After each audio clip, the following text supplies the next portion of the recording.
Okay, so hello everyone, welcome back to my channel and welcome to True Crime Tuesdays, or welcome back to True Crime Tuesdays. My name's Jodie if you don't already know, and I would love it for you if you join the family. Today's case is a little bit more graphic and covers a few sensitive topics compared to other cases that I've done before, and it is actually a solved case, so that's good for all of my true crime lovers out there that literally cannot stand an unsolved case. They really stress me out because I'm like, in my head I'm like, there's got to be an answer, there's got to be an answer, where's the answer? So yeah, it is a solved case. Before we get into any more information about this case, I just want to make a quick disclaimer that everything that I talk about in this video is information that I found on the internet and have compiled into one video, and I'm not like trying to offend anyone, and I'm sorry if I get any information incorrect or miss anything out. It's all just like different sources say different things. So without further ado, let's get started.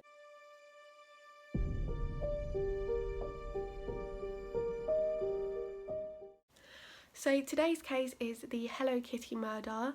This case happened in 1999 and basically it's called the Hello Kitty murder because the remains of the body were found in a Hello Kitty doll. This case covers the murder of Phan Man Nhi, who was a 23-year-old nightclub hostess. This case actually happened in Hong Kong, in Tin Masu, I think that's how you say it.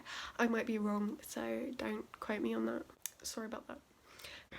So Phan Man Nhi was working at the nightclub as normal, and some men walked in, a 34-year-old, 27-year-old, 21-year-old, and they were just chilling, and supposedly Phan Man Nhi stole one of their wallets. So what happened is the men thought that they would kidnap her as like a punishment for stealing their wallets, as I believe they were quite wealthy men who believed they had a lot of power. Now, it wasn't just these three men that took part in the kidnapping. The 34-year-old's girlfriend, who was 13 years old, also took part in this kidnapping, but I don't believe that she had a bigger part in the kidnapping and the abuse as the men did. So after the men kidnapped Phan Man Nhi, they took her to apartment 31 on Granville Road. I think it was one of their apartments, but I'm not sure whose apartment it was or if it was a shared apartment or whatever. So they took her there and they imprisoned her. I don't know if this was like tying her down or if it was just locked up, but she could not leave the apartment, so she was stuck there. She didn't have a phone or whatever. She was basically stuck here with these men for whatever they pleased like to do with her. And obviously in that situation it's probably very scary, and there's not really anything she could have done. She tried to defend herself against any attacks or whatever, but obviously one girl against like three men isn't exactly a fair situation. Over the course of 1 month, the men tortured Phan Man Nhi through sexual abuse, physical abuse. They just like used to hit her and beat her. They didn't feed her properly or give her like the necessities to live. She was treated really, really badly. And after a while her body became like really frail from how she was treated. So she was just treated really badly, abused, and just really badly tortured for what she did, like by these three men. I don't know if it was like one of them had more of a part than the others, but yeah, all three of them just tortured her in whatever way they wanted to, I guess. After the 1 month of them torturing her repeatedly, nearly every single day, Phan Man Nhi actually died. I don't know if this was an intentional murder or if it was like an accidental murder from the abuse or whatever, but I'll tell you a little bit more about why I kind of believe that it was like an accident, if you know what I mean, like not intentional. Like I don't think they planned to kill her, and I'll tell you a bit about that later on, but yeah. So I think that it might not be like what happened. They might have thought, yeah, let's just kill her. Yeah, but after they had killed her or she had died, they dismembered the body, so they took it apart and decapitated her, so her head was separate from everything else.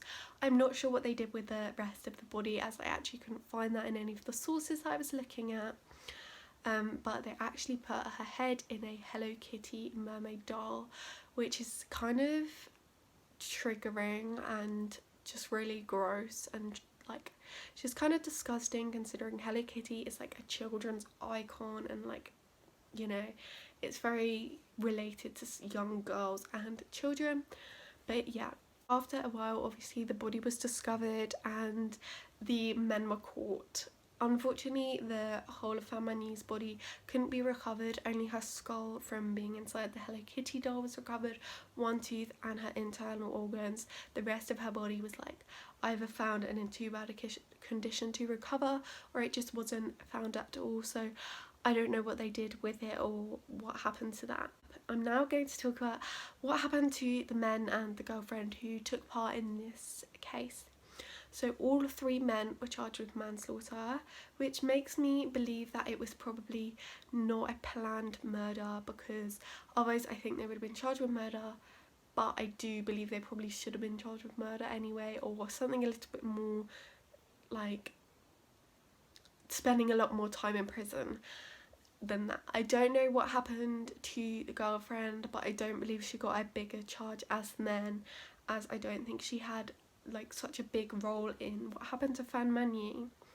Because it is manslaughter, I don't know like the complete details of what happened in the court case or really anything else.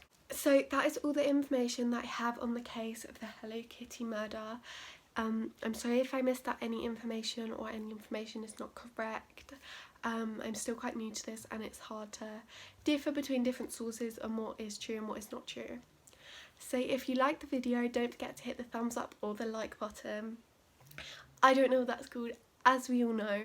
If you want to see me doing a case, like if you have a case in mind that you'd like to see me do, definitely comment it down below and I will be sure to research it and make a video on it. I just want to like explore different kinds of cases, whether you want unsolved or solved, I don't really mind. If you want to see me again, hit the subscribe button down below. You literally can't miss it, it's big and red, and I'd love you to join the family. We're really close to 200 subscribers. I upload every Tuesday, Wednesday, Friday and Sunday for the whole of like June, and then from then on I'll be uploading every other Tuesday, Wednesday, every week, Friday and Sunday as normal. I cover true crime and lifestyle videos / like chatty videos, so if you're into that, definitely subscribe. My other socials will be in the description below, so make sure you check those out if you want to see more of me when I'm not uploading, and I'll see you next time. Goodbye.